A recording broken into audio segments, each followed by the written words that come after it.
afternoon. I'm going to live stream putting together this scrapbook spread of some pictures I took at the Drum Corps International Open Class Championship Finals competition.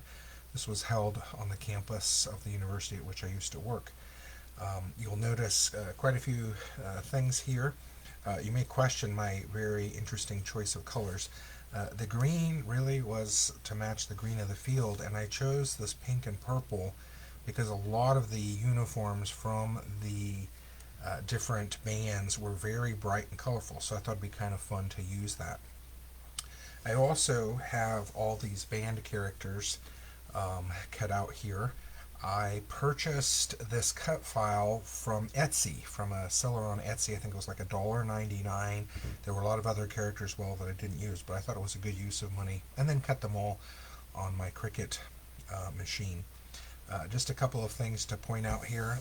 This drum, you can see if I pull over carefully, was all the way through. I didn't want this to be green showing from here, and so I used a little bit of the purple from the backgrounds and the borders to fill that in. And then also you can see the cutout from there, that circle I actually placed over here on this border. I used a shiny black paper just because I wanted silhouettes, which are normally black, but I wanted some kind of a bling representing the band. So we'll work on putting this together. I'm going to scoot this one over here just a little bit. Got my double-sided adhesive tape, and I'm probably also going to use some glue for this project. So we'll just slide things over here a bit and start placing. Now I normally try and place the bigger items first, and obviously you do have to think about layering. You don't want to put something down that your plan was to have something underneath it first. So that's why I always lay everything out first and then replace it all on the page. I'm going to bring these back together because I want to make sure that these two pictures are going to line up. I'm trying to decide if I should put that there and have a little more space in the pictures, or move it over. And yeah, I'm starting to think that I really like it a little farther over. So my other option was to do something like that, but I really think it looks better like this. So we'll do this one next.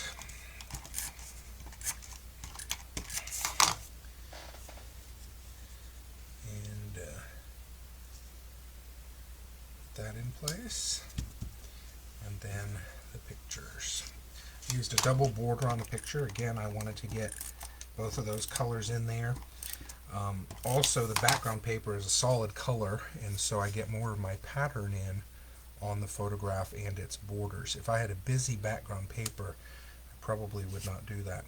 Again, old cut photograph, I'm using that to press the adhesive down so that I don't put fingerprints on the photograph.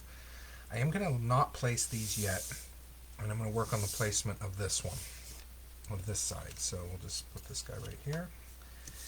I already cut these and put them together just so that we could move along a little faster here. And because it's connected, I'm going to run a little bit of tape over the seam.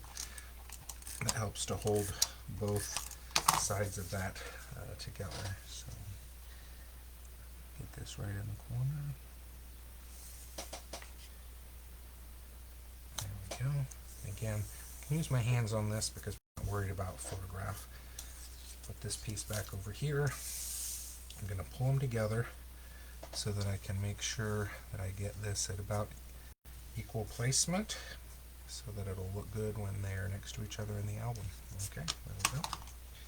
Get some tape on this.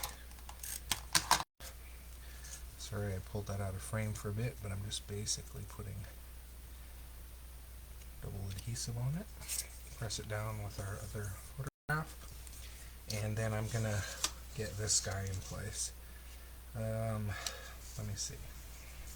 We want to put him right about there. Again, it's going to go over the top of the photograph, which I'm okay with. Some people don't like that, but it is a technique that I have used. I'll be running out of tape here a little bit. And I am not going to put any adhesive down there. I think that this will stick enough. So let's see. right there. And now we'll work on the placement of all these people. Make sure they're in about the right spot. See these two little things, they're the inside of the symbols, so I will get those. Okay. Again, this is going to be behind plastic, so I'm not too worried about getting it stuck everywhere because it's not going to be interfered with very much.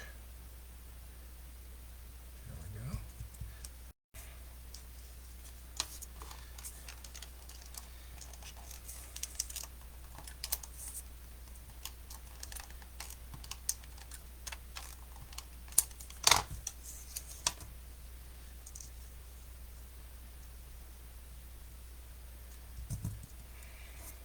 I do like the way this page is looking at me with a solid background. Sometimes these can look a little boring, but I think this solid background helps all the details on these silhouettes to show up. If I had a busy background paper, you would not see as much detail on these silhouettes.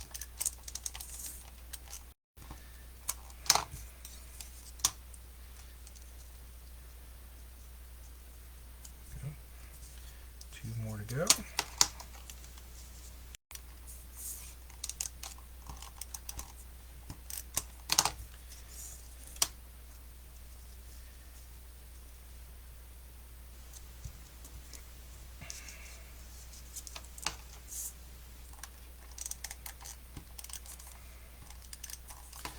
Now, I am going to put some glue on these rings here because I'm going to glue down the middle pieces, and I think there'll just be some value in those being a little tighter on the page. So, there we go. And that ring's going to go in there, and that ring's going to go in there. So this is going to be kind of fun to do because you got to get glue on here, and then flip it. I'm going to get this little hook tool as well to help me.